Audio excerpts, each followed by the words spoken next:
Right when someone asks you, what do you actually want to do? You pause. Not because you don't have an answer, but because you have too many, and none of them feel complete when you say them out loud. I like design, but also psychology. I've been learning editing and coding and writing. You say it carefully, like you already know how it sounds. Scattered, unfocused, a little all over the place. So you shorten it. Pick one thing. Make it easier for them to understand. And even easier for them to dismiss. Just pick one. You need to focus. You can't do everything. You nod. Of course you do. Because a part of you has already been telling you the same thing. That maybe this isn't curiosity. Maybe it's inconsistency.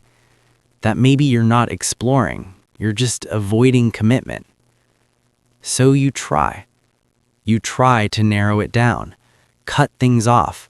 Ignore the pull towards something new. But it doesn't stay quiet. It never does.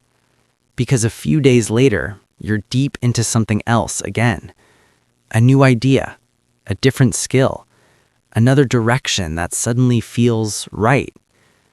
And there's a moment where it clicks. Not loudly, not in a way you can explain, just a quiet recognition. This connects to something you were doing before, something you didn't even realize you were building. But the moment fades quickly, because right after it comes the doubt. You're doing it again. Starting something new, never finishing anything. And that voice sounds convincing, because from the outside, it does look like that. Disconnected pieces, random interests, half-built skills, like a line that keeps breaking before it can go anywhere. But inside, it doesn't feel random. It feels layered, like everything you touch leaves something behind. A way of seeing, a way of thinking, a small shift that stays with you even after you move on. You start noticing it in quiet moments, how something you learned months ago suddenly fits into something new, how ideas cross over without asking for permission, how your mind doesn't stay in one lane, it moves between them, effortlessly, almost like it was meant to. When it's hard to trust that, because the world around you still measures things in straight lines, one path, one title, one clear answer, and anything outside of that feels like a mistake. So you keep questioning it, wondering if you're falling behind, if everyone else figured something out that you somehow missed, while you're still moving sideways, exploring things that don't seem to connect until they suddenly do. And when they do, it's quiet. No one else sees it. No one else points it out. It's just you, noticing the pattern forming. Slowly, almost invisibly.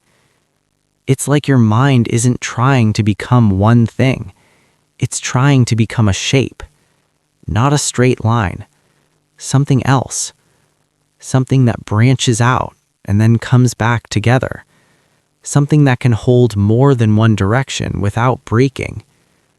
And maybe that's why forcing it always feels wrong. Why choosing one thing feels less like clarity and more like cutting something off too early.